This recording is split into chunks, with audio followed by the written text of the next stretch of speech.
What Lives in the Woods, Chapter 10. The maid's quarters aren't much different from the rest of the house. I trail my fingers along the aging wallpaper as I walk down the dimly lit hall, wondering who stayed in these rooms those years ago. It definitely wasn't a bad place to live, but cleaning this rambling old place day after day probably got pretty old and spooky. The creaky floor is making it hard for me to listen for the clock, so I stop moving. Within seconds, I hear it, the ticking. I frown. If the clock is hanging in this hall, the ticking should be louder.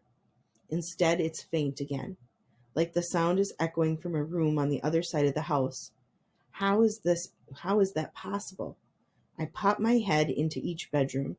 The ticking is the same in all of them, muffled but present, like a mosquito in the summer that won't stay away from your ear. Running my hand down my face, I slide down the wall until my butt meets the floor. If there really are only 3 speaking tubes in the mansion, and the ticking isn't coming from this one, then I have a problem. "What are you doing here?" Leo appears in the hallway. His forehead is speckled with sweat. I scramble up off the floor. Nothing, just looking around is all. The weird expression is back, the one from the car. Leo looks up and down the hallway, then narrows his eyes on me. "You've never been car sick." "What?" "In the car, you said you didn't eat dinner because you were feeling car sick. But I know that's not true. You ran up to the buffet like Ricky used to go after Bones." Ricky was our Labrador retriever. He died a year ago, but that dog did love his bones. "And then I saw you talking to that guy," Leo continues. "Did he say something mean about your hair or your zit or something?" Ugh, no, Leo. I instinctively try to smooth down the wavier bits of my hair, wishing it didn't get so frizzy in the heat. "And what's it?" I feel around my chin until an a familiar jolt of pain answers my question. "Oh." Leo folds his arms over his chest and leans against the wall. "Then what's up? Why are you lying to Mom and Dad?" Why do you care? Maybe the question is mean, but I never know what I'm getting with Leo. He could care about how I'm feeling, or he could be digging for information to hold over my head. "I care because you've been acting wacky since we got here." He rolls his shoulders like he doesn't really care, but I know better. "It's throwing me off my game." "Your game?" I repeat, snorting. My brother has such a big head sometimes. "Whatever, and I have not been acting wacky." "Right. So talking to strangers is normal for you," he poses. "You're from Chicago, Ginny. We don't talk to people we don't know." It's not like he was a wart-covered old woman offering me an apple, I snap. "Geez, he was our age, not exactly dangerous." He smirks. I hate that smirk. "Fair enough. What about all the other stuff then? The car sickness that you've never had before? The freak out in your room over a little whisper? The fact that you're sitting here in an empty hallway all by yourself? It's weird." "The whisper freak out was your fault," I hiss back. "If I had some, I'd dump fire ants in his bed or shave off one of his eyebrows while he sleeps. And the other stuff is not a big deal. I'm fine. I came up here because I wanted to find the clock. The ticking is making me crazy." I pause and listen again, scowling when the ticking becomes clear again. "Can you hear it in your room?" My brother cocks his head to the side.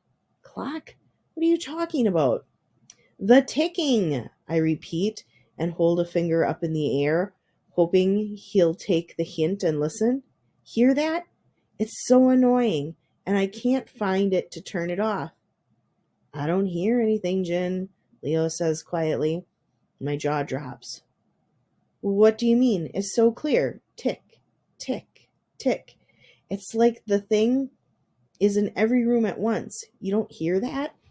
He shakes his head, a grim expression settling on his face. "You hear it right now?" I don't answer that. I don't need to. Leo's puzzled expression changes to a worried one in a flash. I should go to bed. I start to walk away, but he snags my elbow and pulls me back. Hey, don't let the rumors about this place get to you. This is just a dumb old house, okay? I know, I tell him with a sigh. It's embarrassing that he thinks he needs to say this. I think I'm just tired. Tomorrow will be better. Okay, Leo lets go of my arm, but there's still a note of concern in his voice. I shuffle down the hall back toward my room, lost in a fog of worry. By the time I reach the door, I'm convinced I must have imagined the clock. That would explain why no one else noticed it. Maybe the sound I heard was water dripping in the pipes. Dad always says old buildings have old pipes, and the sounds they make can be scary sometimes. But if that's the case, then why didn't Leo hear it too? Flinging open my door, my heart skips a beat. The ticking is here. It's no louder than it was in the maid's hallway, but it's clear. I try to open the cabinet in the bathroom first. When the door doesn't budge, I press an ear to it and listen hard. The sound definitely isn't in there. I move on to the drawers under the sink and in the dresser. Other than a few lint balls and some extra toilet paper, they're empty. Definitely no clock.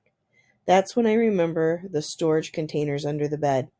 Maybe someone stowed the clock in there thinking the battery was dead, but it wasn't. Getting down so I'm at eye level with the containers again, I begin pulling them out. The first one is filled with old quilts. Second one contains a jumble of items, an old-fashioned looking hairbrush, a few hairpins, a wrap of some kind, and a beat-up old pair of heeled shoes. The last box is the most curious. It contains another box, this one made of metal and held shut with an ornate silver lock. I hold the box up to my ear. It's silent. The ticking remains constant, but it's clearly not coming from any of the boxes beneath the bed. Why can't Leo hear it? I thought. The thought needles me. Is it possible I have special hearing? I mean, I have heard of certain frequencies that kids can hear that adults can't. But isn't a high-pitched sound. It's a low melodic ticking, like a countdown. A chill washes over me. I tell myself Leo could hear it if he really tried. If he sat down and stopped fidgeting and being loud, he'd hear it. Right? I shove all the containers back under my bed and decide to skip washing my face and brushing my teeth. Leo never brushes his, and so far none have fallen out, so I don't think one night will kill me. I grab my headphones from the top of the dressing table and slide them on my head. A blissful quiet takes over as I peel back the covers and crawl into bed.